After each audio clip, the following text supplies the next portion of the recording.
Welcome to Burlap Teachers. Enjoy the video. In this video, I will explain how to make chili with beans using an easy method.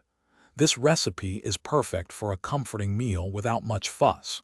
We'll start by gathering our simple ingredients, ensuring everything is ready before we begin cooking. You'll be surprised how quickly this delicious chili comes together with just a few basic steps. Let's get cooking. Once your ingredients are prepped, it's time to start cooking. Begin by browning 1 pound of ground beef in a large pot or Dutch oven over medium heat. Make sure to break it up as it cooks. After the meat is fully browned, drain any excess fat to keep your chili from being too greasy. Then, add your chopped onions and minced garlic, sautéing them until they are fragrant and tender, which usually takes about 5 minutes. This step builds a great flavor base. Now for the heart of our chili. Stir in your 2 cans of diced tomatoes, along with 1 can each of kidney beans and pinto beans, both drained and rinsed. Next, it's time for the spices.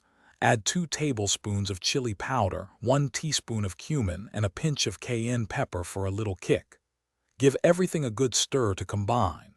Bring the mixture to a gentle simmer, then reduce the heat to low, cover, and let it cook for at least 30 minutes to allow the flavors to meld beautifully. Your delicious homemade chili is almost ready. Before serving, give it a taste and adjust any seasonings. You might want to add a little more salt, pepper, or even a dash of hot sauce to suit your preference.